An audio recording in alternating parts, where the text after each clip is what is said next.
Welcome to Manabadi videos.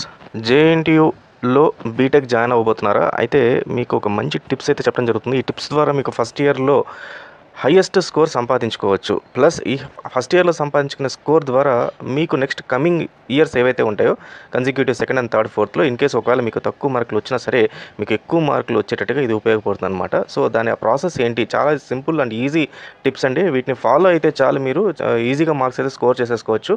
So దాంట్లో ఎంత marks score చేసుకుంటే మీకు రేపు పొద్దున క్యాంపస్ ఇంటర్వ్యూలో వెయిటేజ్ ఎక్కువ ఎలా ఉంటుంది అనే దానిపైన కూడా చెప్పబోతున్నాను. కాబట్టి వీడియోని ఎక్కడ స్కిప్ చేయకండి. అలాగే ఫస్ట్ టైం వచ్చిన వాళ్ళు మనబడి వీడియోస్ని సబ్స్క్రైబ్ చేసుకోండి. అలాగే దాంతోపాటు మీకు మనబడి వీడియోస్ ఛానల్స్లో మనబడి జేఎన్టీయూ అప్డేట్స్ అని చెప్పి ఒకటి ఉంటుంది ఛానల్. సో ఈ ఛానల్ కూడా మీరు సబ్స్క్రైబ్ చేసుకోండి. ఎందుకంటే దీంట్లో మీకు అన్ని కూడా జేఎన్టీయూ రిలేటెడ్ కోర్సెస్ ఏవైతే ఉన్నాయో, తర్వాత క్లాసెస్ ఉన్నాయో, తర్వాత examinations, time tables, important questions ఇవన్నీ కూడా మీకు అప్డేట్స్ దీంట్లో వస్తూ ఉంటాయన్నమాట. సో రెగ్యులర్ అప్డేట్స్ అన్నీ కూడా మీకు దీంట్లో ఉంటాయి. అన్ని జేఎన్టీయూ అనంతపూర్, కాకినాడ, జేఎన్టీయూ హైదరాబాద్ అన్నీ కూడా దీంట్లోనే అప్డేట్స్ వస్తుంటాయి. సో అలాగే ఈ వీడియోని కూడా లైక్ చేయండి, మీ ఫ్రెండ్స్ కూడా షేర్ చేయండి. ఫైన్ ఫ్రెండ్స్, ఇంత చెప్పినట్టుగా మనం ఫస్ట్ ఇయర్లో జాయిన్ అయినప్పుడు ఏం టిప్స్ ఫాలో అయితే మనకు మంచి మార్క్స్ వస్తాయి, ఈ మంచి మార్క్స్ మనకు నెక్స్ట్ ఇయర్స్కి ఎలా ఉపయోగపడతాయో చూద్దాం. టోటల్గా మీకు 4 ఇయర్స్ ఉంటాయి, 8 సెమ్స్ ఉంటాయి, 8 సెమిస్టర్స్ ఉంటాయి. ఇది ప్రతి ఒక్కరికి తెలిసిన విషయమే. అయితే చూడండి, మీకు second year, third year, fourth year జనరల్గా ఫస్ట్ ఇయర్కి పోగానే స్టూడెంట్స్ పరిస్థితి ఏంటంటే ఇప్పటిదాకా ఇంటర్మీడియట్లో మొత్తం అండర్ అబ్జర్వేషన్, పేరెంట్స్ కానీ లేకపోతే టీచర్స్ కానీ అబ్జర్వేషన్లో ఉండి మీరు చదవండి, ఇక్కడ చదవండి, ఇది చదవండి, ఈరోజు సాయంత్రం ఎగ్జామ్ రాయండి, ఏం చదివామని అడుగుతూ మీరు హెవీ అబ్జర్వేషన్లో ఉంటారు. ఒకసారి ఇంజనీరింగ్కి వచ్చిన తర్వాత ఈ అబ్జర్వేషన్ అంటూ ఉండదు. చదివితే చదివారు, లేకపోతే లేదు. ఈవెన్ పేరెంట్స్ కూడా మిమ్మల్ని అంతగా మానిటరింగ్ అనేది ఉండదు. సో ఫస్ట్ ఇయర్ చదవండి అని చెప్తారు తప్పితే అంత ఎక్కువగా ప్రెషర్ అయితే పెట్టరు. బట్ కాలేజెస్లో అయితే అసలు కంప్లీట్గా పట్టించుకోవటం మానేస్తారు. సో దీన్ని ఆసరాగా తీసుకొని చాలామంది స్టూడెంట్స్ ఏంటంటే ఒక ఫ్రీడమ్ అనేది వచ్చేస్తుంది వాళ్ళకి. అప్పటిదాకా ఒక బౌండెడ్ దీంట్లో ఉన్న వాళ్ళు సెకండ్ ఇంజనీరింగ్లోకి వచ్చేసరికి ఫ్రీడమ్ ఉండి ఫ్రెండ్స్ ఉంటారు, కొత్త వరల్డ్, కొత్త న్యూ ఫ్రెండ్షిప్ అన్నీ కొత్తగా ఉంటాయి. సో డిఫరెంట్గా ఒక ఎన్విరాన్మెంట్ అనేది క్రియేట్ అయిపోతుంది. దీంతో ఏమవుతుందంటే most of the students 70 to 80% of the students ఏం చేస్తారంటే చదువుని పక్కన పెట్టేస్తారు. అంటే ప్రిపరేషన్ అనేది పక్కన పెట్టి ఎగ్జామ్ ముందర చదువుదాంలే, తర్వాత ఆబ్సెంట్స్ అనేది ఎక్కువైపోతుంటాయి. వీటి వల్ల ఫైనల్గా ఎండ్ ఆఫ్ ది ఎగ్జామ్స్లో 1 or 2 సబ్జెక్ట్స్ మిగిలిపోతాయి. దీనివల్ల ఎంత ప్రాబ్లం అనేది మళ్ళీ చెప్తాను మీకు ఎంత ప్రాబ్లం అనేది. సో నేను చెప్పేది ఏంటంటే మీ 4 years of enjoyment, 4 years of new life మళ్ళీ మీ లైఫ్లో మళ్ళీ ఎప్పుడు రాదు. ఎంజాయ్ చేయండి, ఎంత ఎంజాయ్ చేయాలో అంత ఎక్స్ట్రీమ్గా ఎంజాయ్ చేయండి. బట్ సేమ్ టైమ్ రోజు కూడా మీరు 1 or 2 అవర్స్ ఎలాగైతే మీరు మీ ప్రిపరేషన్ ప్లాన్ ఉందో మీకు అప్ టు 10th ఇంటర్మీడియట్ దాకా అదే ప్రిపరేషన్ ప్లాన్ లాగా 1 or 2 అవర్స్ చేసుకుని రోజు చదవటం అనేది గుర్తుపెట్టుకోండి. అండ్ మోస్ట్ ఇంపార్టెంట్ థింగ్, ఎటువంటి పరిస్థితుల్లో మీరు ఆబ్సెంట్ అవ్వకండి. వెరీ సింపుల్గా ఉంటుంది. రోజు మీరు కాలేజీకి వెళ్తుంటారు, వస్తుంటారు, అసలు వీళ్ళు ఏమన్నా అడగట్లేదు, ఏం పట్టించుకోవట్లేదు, ల్యాబ్కి రమ్మంటున్నారు, పోతే పోయాం, లేకపోతే లేదు, ఈరోజు సినిమాకి వెళ్దాం, లేకపోతే బయటికి వెళ్దాం, ఫ్రెండ్స్ వెళ్దాం అని ఉంటుంది. కానీ మీరు ఆబ్సెంట్స్ కూడా మీకు మార్కులు ఉంటాయి కాబట్టి పోతాయి. కాబట్టి ఖచ్చితంగా మీరు కాలేజ్ ప్రతి ఒక్క క్లాస్ అటెండ్ అవ్వాల్సిందే. ప్లస్ ఆల్మోస్ట్ అన్ని ల్యాబ్స్ అటెండ్ అవ్వాల్సిందే. అలా అటెండ్ అయితేనే మీకు రేపు మార్క్స్ అనేది మీరు ఈజీగా గెయిన్ అవ్వచ్చు. సో ఇక్కడ చూడండి, మీరు 75% ఆఫ్ అటెండెన్స్ అనేది చాలా ఇంపార్టెంట్. మీ దానికి మీరు జాయిన్ అయిపోతారు, ఆడుతూ పాడుతూ ఏదో ఫస్ట్ కొన్ని రోజులు ర్యాగింగ్ అంటారు, తర్వాత ఇంట్రడక్షన్ ప్రోగ్రామ్ అంటారు, ఇండక్షన్ అంటారు, సడన్గా ఒక రోజు వచ్చి ఎగ్జామ్ అని చెప్పి అంటారు అనమాట. అంటే ఫస్ట్ సెమ్ మీకు 20 to 22 వీక్స్ దీనికి మీకు ఒక ఫస్ట్ సెమ్ అనే దీంట్లో మీకు కంప్లీట్ అయిపోద్ది. తర్వాత ఆటోమేటిక్గా మీకు ఎగ్జామ్స్ అనేది ఎవ్రీ 15 daysకి 20 daysకి ఉంటుంది. మీరు అనుకుంటారు ఇవన్నీ చిన్న అసైన్మెంట్స్, యూనిట్ టెస్ట్ లాగా ఎగ్జామ్స్ అని, కానీ ఇవే చాలా ఇంపార్టెంట్. వీటి ద్వారా మీకు స్కోరింగ్ ఉంటుంది. అండ్ మోస్ట్ ఇంపార్టెంట్ ఏంటంటే ఈ స్కోరింగ్ అన్నింటిని కూడా ఎండ్ ఆఫ్ ది ఎగ్జామ్స్లో కలుపుతారు. ప్రతి ఒక్క ఎగ్జామ్ స్కోర్ని మీకు ఎండ్ ఆఫ్ ది ఎగ్జామ్లో కలుపుతారు. సో కాబట్టి మీరు ఏ ఎగ్జామ్ని కూడా లైట్గా తీసుకోవడానికి వీల్లేదు. కాలేజ్లో క్లాస్లో పెట్టే చిన్న ఎగ్జామ్ కూడా ఎక్కడ కూడా ఇది మెయిన్ ఎగ్జామ్, ఇది బ్రహ్మాండంగా మార్కులు కలుపుతారు. మీకు దీన్ని బాగా రాయాలి, మీరు కష్టపడి చదవాలని ఎవరు చెప్పరు. మామూలుగా చెప్తారు, ఈరోజు ల్యాబ్ ఉంది రండి అని. మీరు ల్యాబ్లో పోయి మీరు రికార్డ్ సబ్మిట్ చేస్తే 5 మార్కులు వస్తాయి, రికార్డ్ సబ్మిట్ చేయకపోతే మళ్ళీ 5 మార్కులు పోతాయి. సో ఈ రకంగా ఉంటుంది. అండ్ ఇంపార్టెంట్ థింగ్, మీరు ఎప్పుడు కూడా స్కోర్ ఫస్ట్ ఇయర్లోనే 85% అబోవ్ స్కోర్ని మీరు ట్రై చేయండి. 85% ఎంత ఈజీగా నేను చెప్తాను. 85% స్కోర్ ఎలా చేసుకోవాలి, ఆడుతూ పాడుతూ చేసేసుకోవచ్చు. దెన్ మోర్ దెన్ 75% కానీ మీకు ఎగ్జామినేషన్లో వస్తే, అంటే టోటల్ 4 ఇయర్స్లో వస్తే మిమ్మల్ని డిస్టింక్షన్ అంటారు. ఈ డిస్టింక్షన్ అనేది మీ సర్టిఫికేట్ పైన పడాలి. సో రేపు పొద్దున ఫ్యూచర్లో మీకు జేఎన్టీయూ సర్టిఫికేట్ వచ్చిన తర్వాత, బీటెక్ సర్టిఫికేట్ వచ్చిన తర్వాత A grade, B grade, C grade ఇవి లేకపోతే పర్సంటేజ్ చూడరు. డిస్టింక్షన్ అని కనపడిందా సర్టిఫికేట్ సర్టిఫికేట్ పైన మీరు ఇంకొక లెవెల్లో ఉంటారు దేంట్లో ఫర్ క్యాంపస్ ఇంటర్వ్యూస్లో. సో మీకు ప్రయారిటీ అనేది ఇవ్వడం జరుగుతుంది. సో 75% అబోవ్ మార్క్స్ అనేది మీ క్యాంపస్ ఇంటర్వ్యూస్లో చాలా వెయిటేజ్ అనేది ఇస్తుంది.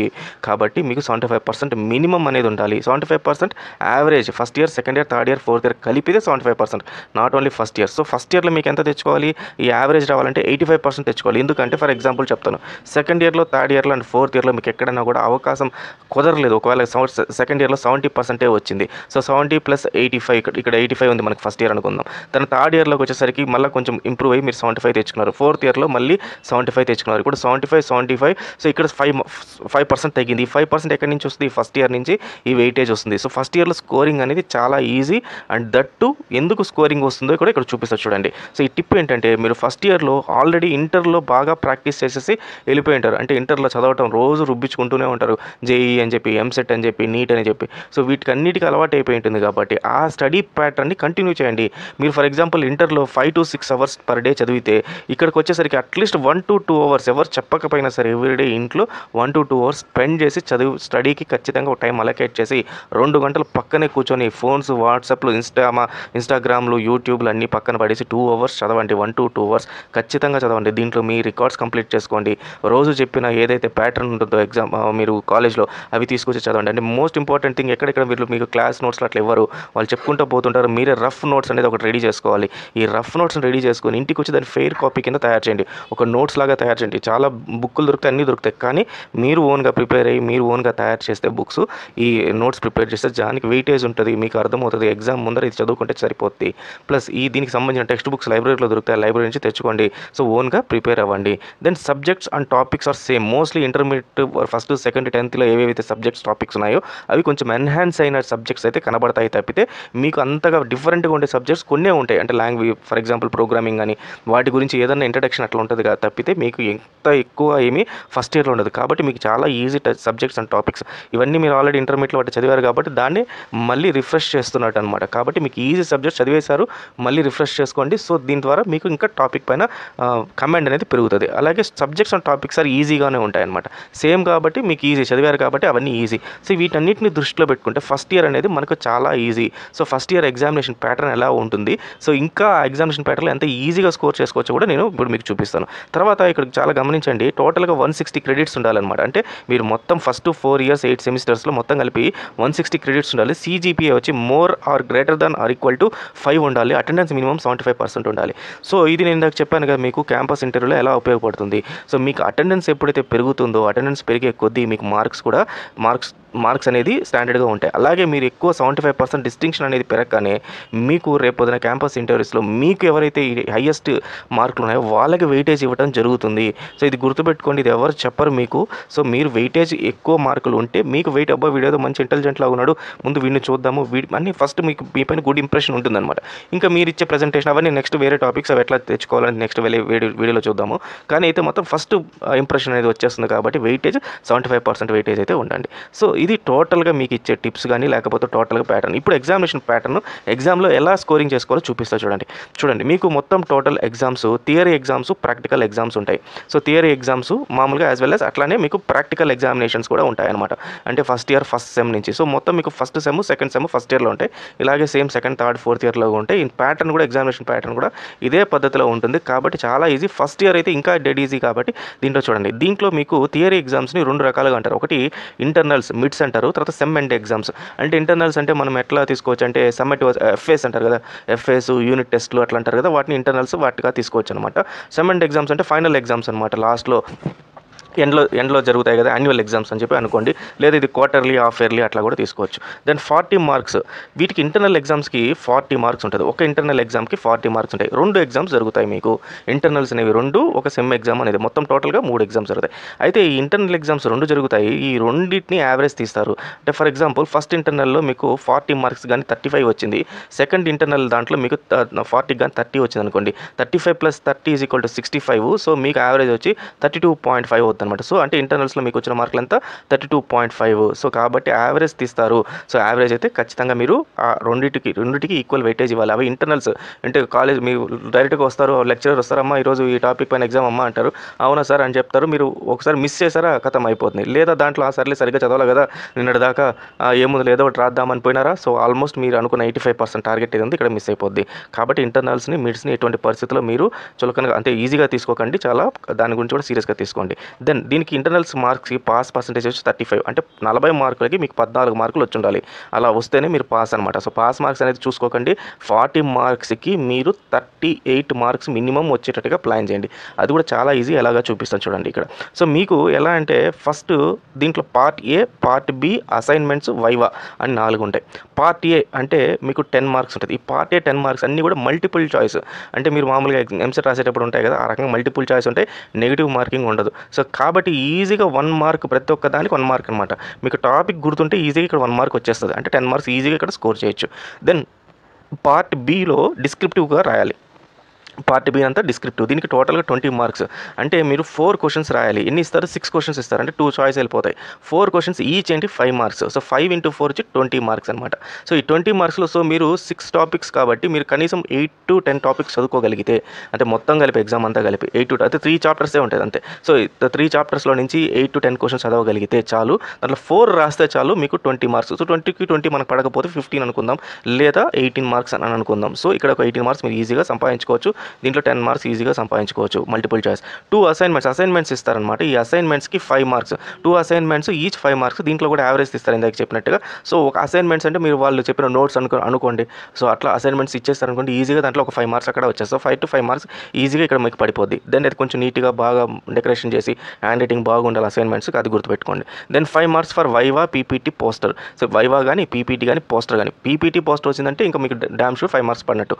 వైవా అనుకోండి కొంచెం మీరైనా అక్కడ కన్ఫ్యూజ్ అయ్యి బ్రేక్ అయితే మాత్రం ఆ వైవా అనేది దాంట్లో ఇబ్బంది అవుతుంది. చాలామందికి చెప్తాను వైవాని ఎక్కువగా ప్రిఫర్ చేయండి, ఎందుకంటే మీకు టార్గెటివ్ స్కిల్స్ అనేది వస్తుంది, ఇంటర్వ్యూ స్కిల్స్ అనేది వస్తుంది, ప్రజెంటేషన్ స్కిల్స్ అనేది వస్తుంది. సో దీని ద్వారా రేపు ఫ్యూచర్లో మీరు క్యాంపస్ ఇంటర్వ్యూస్లో ఈజీగా మీరు చేయొచ్చు. సో వైవా ఏదైనా అవకాశం ఉంటే వైవాని ఎక్కువ ప్రిపేర్ అవ్వండి. సో మీ సార్లే కాబట్టి, రోజు చూసే సార్లే కాబట్టి మీకు అంత భయం ఉండకపోవచ్చు, ప్రాక్టీస్ కూడా ఎక్కువ అవుతుంది. సో ఇక్కడ ఒక 5 మార్క్స్ ఈజీగా సంపాదించవచ్చు. సో ఎంత అయింది? 5 + 5 10 మార్క్స్, 10 + 10 20, 20 + 18 38 మార్క్స్ ఈజీగా మీరు ఇంటర్నల్లో వచ్చేయచ్చు.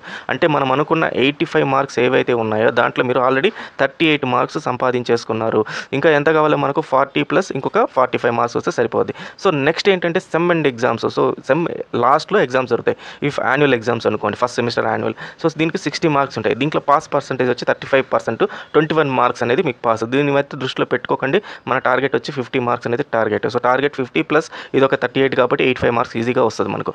సో దీంట్లో వచ్చేసి మనకు పార్ట్ ఏ 100 క్వశ్చన్స్, 10 క్వశ్చన్స్ ఉంటాయి from all topics, 10 marks, 1 mark for each question. So అన్ని టాపిక్స్ నుంచి ఒక్కొక్క మార్కు కవర్ చేస్తారు, ఒక్కొక్క క్వశ్చన్ కవర్ చేస్తారు. సో 10 మార్క్స్ ఉంటాయి, ఈచ్ క్వశ్చన్కి 1 మార్క్ ఉంటుంది కాబట్టి సో 10 ఉంటుంది. సో దీంట్లో మీరు కష్టపడి అన్ని టాపిక్స్లో మీకు ఏదైనా పొరపాటున 1 or 2 టాపిక్స్ మీరు ఓవర్లుక్ చేసి, లేదంటే ఆ పర్టికులర్ టాపిక్లో ఆ సబ్జెక్ట్లో మీరు ఆ పర్టికులర్గా ఏదైనా ఆ పేరెంట్ మిస్ చేసినా కూడా సో ఒక 8 అయితే ఈజీగా మీరు స్కోర్ చేసుకోవచ్చు. దెన్ 50 మార్క్స్ అనేది డిస్క్రిప్టివ్ అండి. ఇది చాలా ఈజీ. ఇక్కడ చూడండి, సో దీంట్లో ఏంటంటే 5 క్వశ్చన్స్ ఉంటాయన్నమాట. సో ఈ 5 క్వశ్చన్స్ ఏం చేస్తారంటే ఎవ్రీ టాపిక్ నుంచి మీకు క్వశ్చన్స్ ఇవ్వడం జరుగుతుంది. ఈ 5లో మళ్ళీ చాయిస్ ఉంటుంది. అంటే ఒక టాపిక్, ఫర్ ఎగ్జాంపుల్ టాపిక్ ఏ అని ఉందనుకోండి, దీంట్లో ఒక క్వశ్చన్ ఇస్తారు. ఈ ఒక్కొక్క 2 క్వశ్చన్లు ఇస్తారనమాట. ఈ రెండిట్లో మీరు ఏదన్నా ఒకటే రాయాలి, అంటే ఒక చాయిస్ అనేది ఉంటుంది. అట్లా 5 టాపిక్స్ నుంచి 5 టోటల్గా 10 క్వశ్చన్స్ ఉంటాయి, దాంట్లో నుంచి 5 రాయాలి. అంటే ఎవ్రీ టాపిక్ మీరు చదవాలి, చదివిన దాంట్లో నుంచి ఈజీగా మీకు ఒక క్వశ్చన్ రాస్తే సరిపోద్ది. సో మోస్ట్ 99% అన్నీ కూడా ఇవి ప్రీవియస్ క్వశ్చన్ పేపర్స్ అవి చదివితే సరిపోద్ది. సో దీంట్లో మీరు ఇక్కడ కానీ మీరు అట్లీస్ట్ మీరు ఒక 38 కానీ లేకపోతే 39 లేకపోతే 40 కానీ సంపాదించుకోగలిగితే సో ఇది ఒక 48 మార్క్స్ వస్తాయి. ఇందాక ఒక 38 ప్లస్ ఇది ఒక 48, మొత్తం మనకు 86 మార్క్స్ ఈజీగా సంపాదించుకోవచ్చు. సో ఇది మనకు థియరీకి సంబంధించిన ఇదనమాట. సో ఇది టోటల్గా. దెన్ అదే ప్రాక్టికల్స్ అయితే ఇంకా డెడ్ ఈజీ, ఇంకా చాలా ఈజీగా మీరు సంపాదించుకోవచ్చు. సో అక్కడ మీకు తక్కువైనప్పటికీ ప్రాక్టికల్స్లో మీరు ఎక్కువ స్కోర్ చేసుకునే అవకాశం ఉంది. సో అన్లైక్ మనకి మన ఇంటర్మీడియట్ వాటిలో ప్రాక్టికల్స్లో లాస్ట్ మూమెంట్లో ఏదో చేయించేసేసి మిమ్మల్ని ఎక్స్పెరిమెంట్ చేసేదానికి మార్క్స్ వేసి పంపిస్తారు, అట్లా ఉండదు. దీంట్లో ఎవ్రీ ఫ్రీక్వెంట్గా మీకు ప్రాక్టికల్స్ ఉంటాయి. ప్రాక్టికల్స్కి అటెండ్ అవుతుండాలి, ల్యాబ్కి అటెండ్ అవుతుండాలి. తర్వాత అక్కడ ల్యాబ్లో మీ ప్రజెంటేషన్స్ బాగుండాలి. అప్పుడే మీకు ప్లస్ అటెండెన్స్కి మార్కులు ఉంటాయి, ఇవన్నీ ఉంటాయి. ఉంటాయి. సో ఇంటర్నల్‌లో మిడ్స్ ఇందాక చెప్పినట్టు మిడ్స్ ఉంటాయి, ప్లస్ ఎండ్ ఎగ్జామ్ కూడా ఉంటాయి అనమాట. సో ఇంటర్నల్‌కి వచ్చి 40 మార్క్స్ ఉంటాయి. దీంట్లో 35% పాస్ అంటే 14 మార్క్స్ వచ్చి ఉండాలి. సో ఎక్స్పెరిమెంట్ ఇన్ ల్యాబ్ అంటే మీరు ఏదైతే ఎక్స్పెరిమెంట్ చేస్తారో దానికి 10 మార్క్స్. అంటే దీన్ని మీరు ఏదైనా ఎక్స్పెరిమెంట్ రాగానే దానికి ఒక 10 మార్క్స్ అయితే అలొకేట్ చేస్తారు. సో మీకు కొంచెం మంచి ఇంప్రెషన్ కానీ సంపాదించుకుంటే టీచర్ దగ్గర, అంటే ల్యాబ్లో అరవటాలు, గొడవ పట్టాలు, నవ్వటాలు, లేకపోతే చిలిపి చేష్టలు చేయకుండా మీరు ఒబీడియంట్గా ఉండి ఇక్కడ మీకు పోయి ఎక్స్పెరిమెంట్ అలొకేట్ చేయగానే 10 మార్క్స్ అయితే పడిపోద్ది. దెన్ 10 మార్క్స్ ఫర్ వైవా కానీ, లేకపోతే కేస్ స్టడీ కానీ, పీపీటీ కానీ. ఇందాక చెప్పినట్టు వైవా ప్రిఫర్ చేసుకుంటే మీకు యూజ్ అవుద్ది, లేదా కేస్ స్టడీ ఆర్ పీపీటీ కానీ మీరు ప్రజెంట్ చేస్తే సో దీనికి ఒక 10 మార్క్స్ ఈజీగా వచ్చేస్తుంది. Then model or prototype presentation app or etcetera. అంటే ఫర్ ఎగ్జాంపుల్ ఈసీ వాళ్ళకి ఒక సర్క్యూట్ బోర్డ్ రెడీ చేయమంటారు, లేదా ఒక సిఎస్సి వాళ్ళకి మీరు ఒక చిన్న ప్రోగ్రామ్ ఒకటి రెడీ చేయమంటారు. ఈ ప్రోగ్రామ్ లేదంటే మార్క్స్ ఎంట్రీ ప్రోగ్రామ్ రెడీ చేయండి, లేదా ఒక మొబైల్ యాప్ రెడీ చేయండి అని. సో ఇది కానీ మీరు చేసి వాళ్ళకి ఒక ప్రోటోటైప్ తయారు చేసి చూపిస్తే దీనికి ఒక 10 మార్క్స్ వచ్చేస్తుంది. Then internal practical examination. So ఇది చూడండి చాలా ఇంపార్టెంట్. అంటే మీరు రోజు ఇంటర్నల్స్కి రెగ్యులర్గా వెళ్ళి అక్కడ ప్రాక్టికల్ ఎగ్జామినేషన్ వాళ్ళు రోజు కండక్ట్ చేసి చిన్న ఏదైనా టెస్ట్లు కండక్ట్ చేసి ఇవన్నీ చేస్తే దీనికి ఒక 10 మార్క్స్. ఈ 10 మార్క్స్ అయితే మీ ఫ్యాకల్టీ చేతిలో ఉంటుంది. సో మీరు ఫ్యాకల్టీ చేతిలో ఒక 10 మార్క్స్, ఇది ఒక 10 మార్క్స్, 20 మార్క్స్ ఉంటాయి. మిగతా ఈ 10 మార్క్స్ ఇవి కూడా ఫ్యాకల్టీ చేతిలోనే ఉంటుంది. సో మొత్తం టోటల్గా ఫ్యాకల్టీ చేతిలో ఉంటుంది కాబట్టి ఫ్యాకల్టీని ఇంప్రెషన్ బాగా తెచ్చుకోండి. ఈజీగా ఇక్కడ మీరు 35 ఈజీగా అయితే మీరు చేయొచ్చు అనమాట. అలాగే sem and examinations. So sem and ఎగ్జామినేషన్లో రైటప్ అంటే మీరు ఏమైతే రాస్తున్నారో రైటప్ అంటే మీరు ఏదైతే ప్రాజెక్ట్ చేస్తున్నారో దాని గురించి రైటప్ అంటే రికార్డ్ అనుకోండి, అది చేయాలి. తర్వాత ఎక్స్పెరిమెంట్ ప్రోగ్రామ్ చేయాలి. దీనికి 15 మార్క్స్ ఉంటాయి, రైటప్కి 10 మార్క్స్ ఉంటాయి. అలాగే ఆ ఎక్స్పెరిమెంట్ ప్రోగ్రామ్ చేసిన ఎండ్లో రిజల్ట్ రావాలి. ఫర్ ఎగ్జాంపుల్ మనం ఇంతకుముందు చూస్తుంటాం, ఇట్లా కెమిస్ట్రీ ల్యాబ్లో 2 లిక్విడ్స్ని పోస్తే మనకు ఫైనల్గా ఒక లిక్విడ్ వస్తుంది. సో అట్లాంటి ఎక్స్పెరిమెంట్ ఎవాల్యుయేషన్ రిజల్ట్స్ ఉంటాయి. అంటే అన్నిట్లో ప్రోగ్రామ్ ఈసీ వాళ్ళకి అనుకోండి సర్క్యూట్ బోర్డులో రెండింటిని కలిపితే మీకు అక్కడ లైట్ వెలిగిందా లేదా సిఎస్సి వాళ్ళకి అనుకోండి ఈ ప్రోగ్రామ్ రాసిన తర్వాత మనం క్రూడ్ ఫంక్షన్స్ ఉంటాయి, అంటే క్రియేట్, ఎడిట్ ఇట్లాంటివి ఉంటాయి, డిలీట్ ఫంక్షన్స్ అవి అవుతున్నాయా లేవా అని అడుగుతారు. సో ఇవన్నీ కూడా ఎవాల్యుయేషన్ రిజల్ట్స్లో 15 మార్క్స్ అక్కడ వచ్చేస్తాయి. దెన్ ఫర్ అదర్ ఎక్స్పెరిమెంట్ మీరు ఇది కాకుండా ఇంకొక ఎక్స్పెరిమెంట్, మేజర్ మైనర్ 2 ఎక్స్పెరిమెంట్స్ ఉంటాయి. ఇంకొక మైనర్ ఎక్స్పెరిమెంట్ తీసుకుంటే దానికి ఒక 10 మార్క్స్, ఇంకా ఆబ్వియస్లీ వైవాకి 10 మార్క్స్. ఈ 3 ఏవైతే ఉంటాయో వీటిలో ఈజీగా స్కోర్ చేసేసేయచ్చు even for other experiment. Viva అనేది మీ దీనిపైన ఆధారపడి ఉంటుంది. సో దీంట్లో అట్లీస్ట్ మీరు ఈ 40+60లో కానీ మీరు కానీ 90 మార్క్స్ కానీ తెచ్చుకోగలిగితే ప్రాక్టికల్ ఎగ్జామినేషన్స్లో, అక్కడ మీరు ఒకవేళ మీరు 80 మార్క్స్ కానీ తెచ్చుకోగలిగితే 90+80 170 యావరేజ్ తీసుకుంటే మీకు 85% అయితే మినిమం ఉంటుంది. ఇది ఫస్ట్ ఇయర్లో. ఇంకా second year, third year, fourth year కూడా ఇదే ప్యాటర్న్ ఫాలో అయ్యి మీరు అదే 85% కానీ తెచ్చుకోగలిగితే వెల్ అండ్ గుడ్. ఒకవేళ కాకపోయినా ఇందాక చెప్పినట్టు ఫస్ట్, సెకండ్, థర్డ్, ఫోర్త్ ఇయర్లో మొత్తం యావరేజ్లో మీరు 75% తీసుకుంటే మీకు డిస్టింక్షన్, గుర్తుపెట్టుకునే డిస్టింక్షన్ అనే టర్మ్ మీ బ్రెయిన్లో ఉండిపోవాలి. డిస్టింక్షన్ కానీ వచ్చిందంటే మీకు ఫస్ట్ ప్రిఫరెన్స్ సర్టిఫికేట్లో కూడా ఉంటుంది. నాట్ ఓన్లీ క్యాంపస్ ఇంటర్వ్యూస్, మీరు బయటకు పోయి ఏ కంపెనీకి వెళ్ళినా సరే మీ సర్టిఫికెట్ ఫస్ట్ ఇయర్ మీరు ఫస్ట్ ఫ్రెషర్గా చేరటమే కాదు, ఈవెన్ ఎక్స్పీరియన్స్ అయిన 4-5 ఇయర్స్ తర్వాత కూడా మీ ఎడ్యుకేషనల్ రికార్డ్స్ చూస్తారు. అది చూసినప్పుడు ఈ సర్టిఫికేట్ చూస్తారు. సర్టిఫికేట్కి అంత ప్రయారిటీ ఉంటుంది, అంత వెయిటేజ్ ఉంటుంది. కాబట్టి డిస్టింక్షన్ అనేది మీరు సంపాదించుకోవాలి. సో ఇది స్టూడెంట్స్, ఈ రకంగా మీకు మార్క్స్ అయితే ఈజీగా స్కోర్ చేసుకోవచ్చు. ఫస్ట్ ఇయర్ని అయితే ఇగ్నోర్ చేయకండి, ఎటువంటి పరిస్థితుల్లో బాగా అయితే చదవండి. So wish you all the best students. ఎవరైతే ఎండ్ వరకు విన్నారో వాచ్ టిల్ ఎండ్ అని చెప్పేసి పెట్టండి మీరు కామెంట్స్లో. సో నేను కూడా హ్యాపీగా ఫీల్ అవుతాను. Wish you all the best. Thank you very much.